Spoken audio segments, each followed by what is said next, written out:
চলো আজকে লাঞ্চে কী কী ছিল সেটাই তোমাদের সাথে শেয়ার করছি। আজকে বেশ ভালো খাওয়া দাওয়া হয়েছে, কেন কি প্রত্যেকটা ডিশ আমার ভীষণই ভালো লাগে খেতে। তো প্রথমে এখানে ছিল মাছের ঝোল। এখানে দু রকমের মাছ আছে, কাতল মাছ আর শিং মাছ। এটা মা আলু দিয়ে পেঁয়াজ দিয়ে ঝোল করেছে। আর এটা হলো কচু বাটা, যেটা বম্মা পাঠিয়েছে। আর তার সাথে আছে হলো পটলের দোরমাই হয়তো বলে এটাকে, আমিও নামটা ঠিক জানি না, বেশ গ্রেভি করে মা করেছে। তার সাথে আছে স্যালাড, স্যালাডের মধ্যে আছে শসা, আর ছিল সাদা ভাত। তো আজকের খাওয়া দাওয়াটা তো এগুলো দিয়ে বেশ ভালো হয়েছে। তো প্রথমে খেয়েছিলাম কচু বাটা দিয়ে, আর এই কচু বাটাটা আমাকে বম্মা করে পাঠিয়েছে। বম্মা এই কচু বাটাটা যখনই করে তখনই আমার জন্য পাঠিয়ে দেয়, কেন কি আমি এটা ভীষণ খেতে ভালোবাসি। আর এটার মধ্যে বম্মা মাছের মাথাও দিয়েছে, আর এটা মাছের মাথা দিয়ে খেতে বেশি ভালো লাগে। তো ফার্স্টে এই কচু বাটাটা দিয়েই আমি ভাত খেয়েছিলাম, আর বেশ লেগেছিল খেতে। তারপরে খেয়েছিলাম পটলের এই দোরমাটা দিয়ে। আর আজকে সবগুলো ডিশের মধ্যে সব থেকে পছন্দের আমার এটা, কেন কি যখনই পটলের সিজন চলে আসে মাকে আমি বলি যে আমাকে এটা করে দেবে, প্রায়ই দিনই মা আমাকে এটা করে দেয়। আর আমার পটলের রসা থেকে পটলের এই গ্রেভি করে যে করে, এটাই বেশি ভালো লাগে খেতে।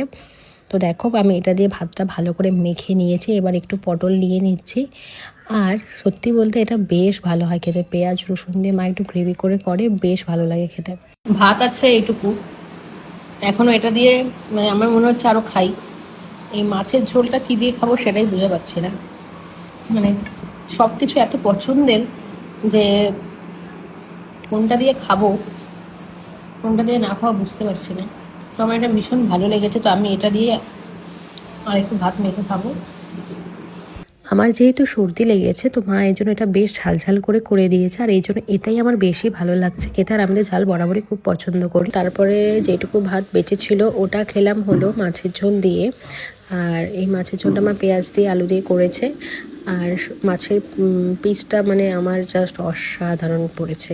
একেই তো আমি মাছের তেল খাই না, তার ওপর মাছটার মধ্যে তেল এত পরিমাণে ছিল, মাছ ছিলই না। দাঁড়াও তোমাদেরকে দেখাচ্ছি।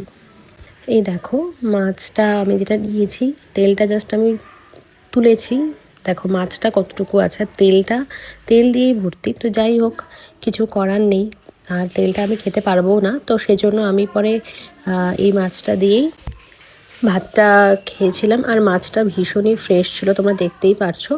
আর মাছের ঝোলটাও বেশ ভালো হয়েছিল খেতে।